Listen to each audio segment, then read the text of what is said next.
tentando separar. Qual é a alimentação, por exemplo, o TDAH? O TDAH, no problema, não é serotonina, é dopamina. Entendi. Então, existe um aminoácido chamado L-tirosina, que é o tijolinho que forma a dopamina. Então, isso Nossa, que tudo... interessante. Exatamente. Isso. São conhecimentos novos, né? Eu acho que sempre tiveram aí, mas eu acho que Mas eu nunca tinha ouvido esses termos, por exemplo, né?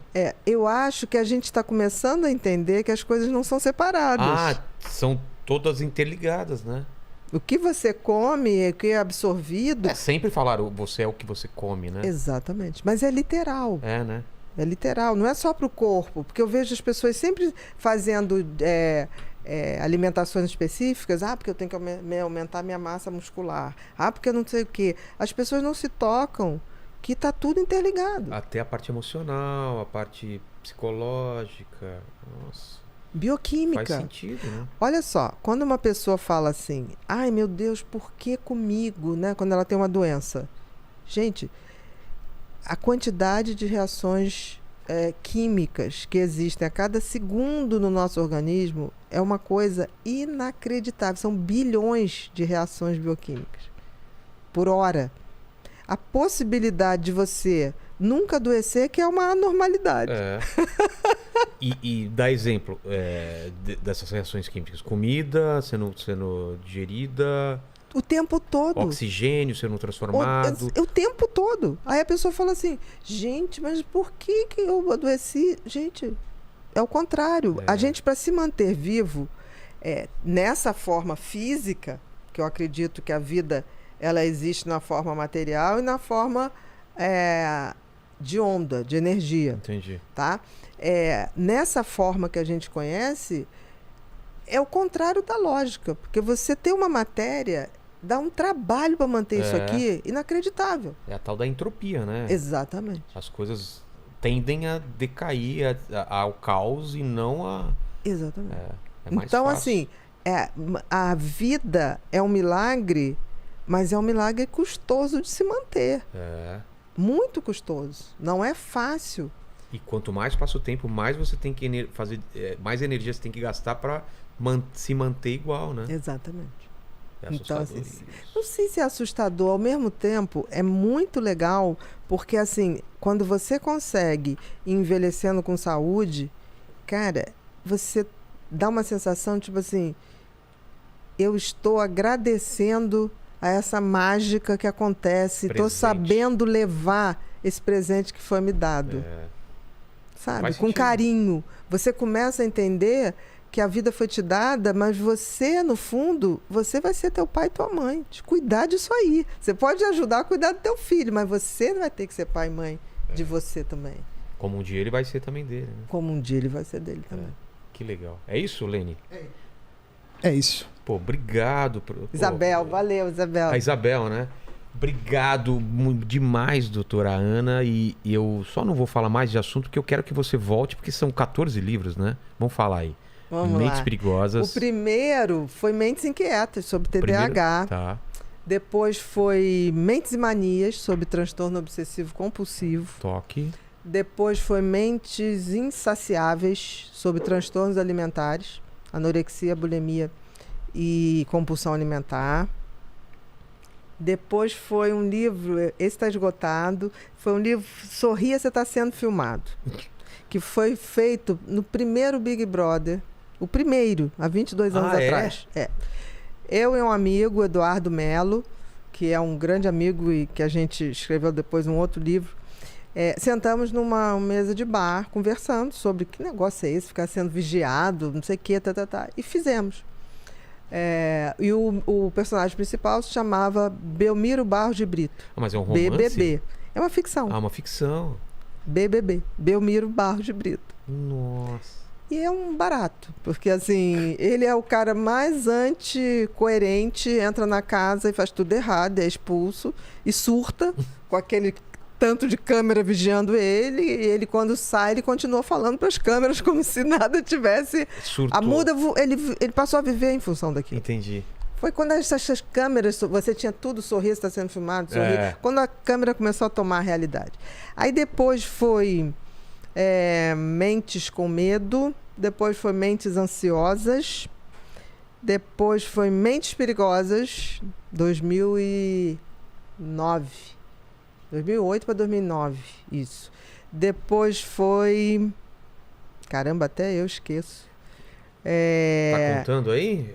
Foram umas 6, 7. Tem uma colinha aqui. Ah, tem? Então ajuda a gente. Vai lá. Mentes Vai lá. Depressivas. Em 2008 foi o Mentes Perigosas. Isso. Aí o Mentes Inquietas em 2009.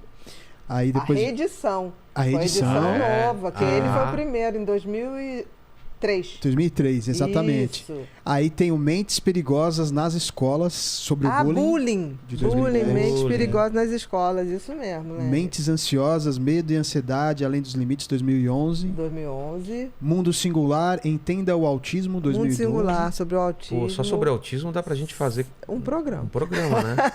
É incrível.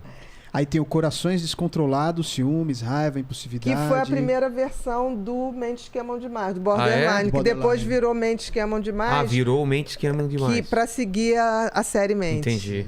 E aí, no final, tem Mentes Consumistas, do Mentes consumismo, consumismo. a compulsão por compras. Poxa, que interessante. E Ah, e depois tem mais um. Mentes Depressivas. E depois Mentes Depressivas, exatamente. E agora... Não, e teve Janelas da Mente. O que é Janelas da Janelas da Mente são 12 contos que eu fiz também com o Eduardo Melo, baseado em casos que eu atendi. Cada um um caso diferente? Ficcionado, sim. Mas Então totalmente são 12 diferente. contos. Ah. Um é um paciente que eu atendi de Alzheimer, que o neto acaba criando um robozinho para ficar gravando o que o avô falava. Tá. E ele, toda vez que tem um problema, ele vai no robozinho e pergunta, que é um gêniozinho de informática, pergunta... Tipo Black Mirror isso aí, né? Exatamente. Pergunta pro robô e o robô responde como se fosse o avô. Entendi. Porque ele fez gravações de milhares de fitas. E aí entendeu? o robô consegue montar como se fosse Como seria uma... Claro, que sai naquela voz metálica. Claro. Tem um casal desses que começa a experimentar clube de swing, que tem bastante hoje, começa a experimentar uma opção de coisas e nessa brincadeira a mulher acaba se apaixonando pela mulher que foi chamada para fazer swing. Acontece. E eu acho que teve um caso essa semana que aconteceu. Que tá na publicidade. Eu vou pesquisar aqui. É mesmo? Uma mulher que foi dar de presente pro marido de aniversário de casamento. Uma homenagem e acabou que ela se apaixonou e essa semana se casou com Olha só. Cuidado. Saiu na BBC do Brasil. É mesmo? do Brasil. BBC Cuidado com o que deseje. Com o que você e olha deseja. que loucura. Aí quando saiu essa matéria essa semana, o Eduardo Melo ligou para mim e falou: e a gente já tinha feito esse conto, um tempão atrás. Exato. Então são histórias. Tem uma borderline que invade o prédio do namorado e tipo assim... É bem interessante. Putz, que Janelas da Mente é bem interessante. Janelas da Mente. É isso? São esses? Leu todas? Foi todos. Então, já está convidado aqui para outro programa mais para frente, porque a gente precisa conversar sobre outras coisas. Vai aqui. vir felicidade esse ano. Se a pandemia não fizer outro pico...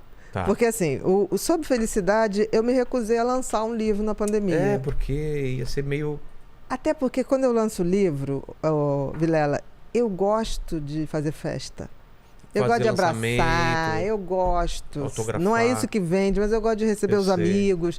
E esse Felicidade, eu tive a felicidade de ter um amigo chamado Zeca Pagodinho que falou: Aninha, esse livro vai lançar no meu bar. Nossa. E eu vou cantar 3 músicas.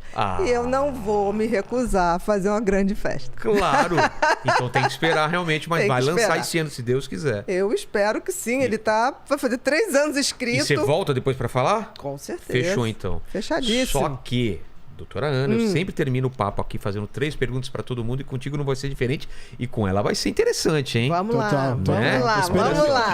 A primeira pergunta é o seguinte: olhando para trás, doutora, qual foi o momento mais difícil da sua vida ou da sua carreira? O mais difícil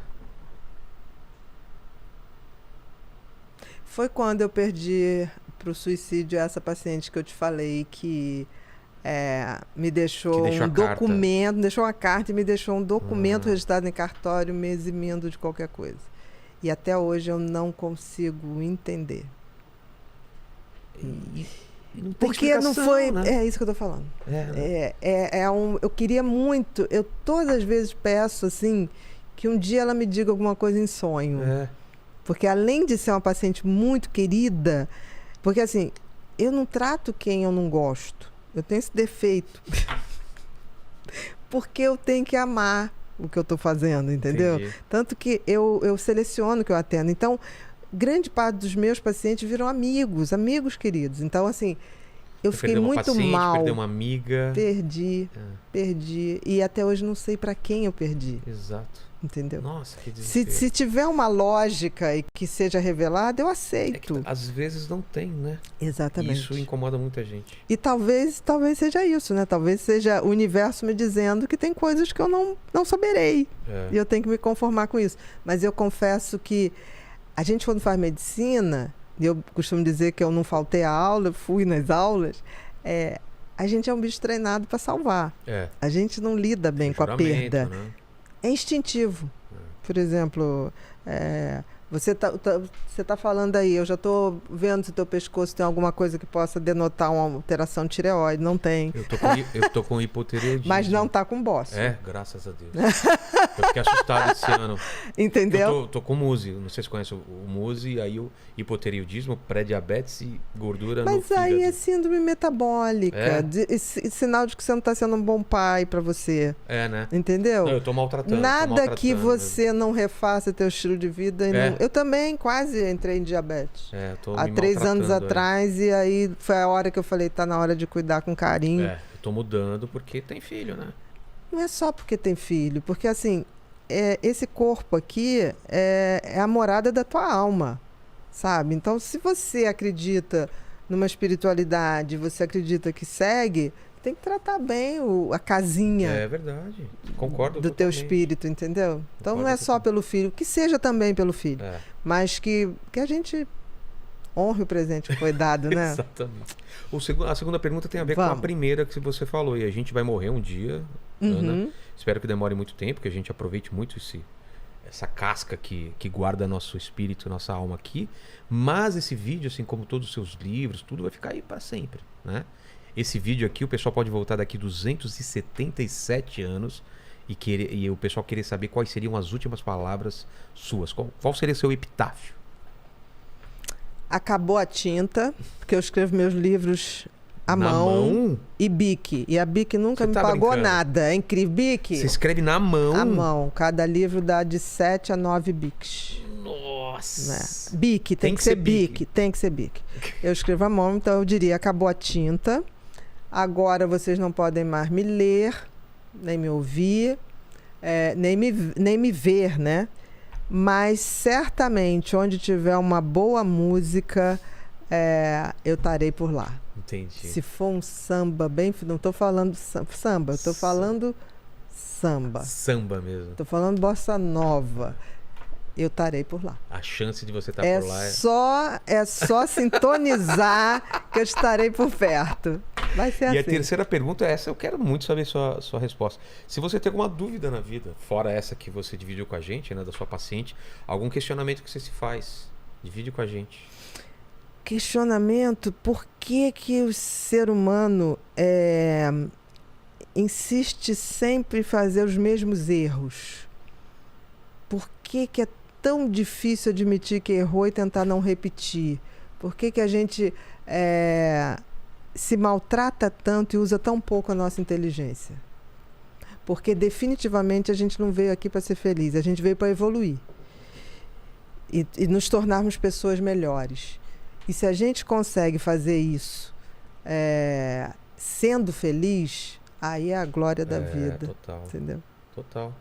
Faz todo sentido. Lene, você tem a resposta? Ainda não. Então vamos todos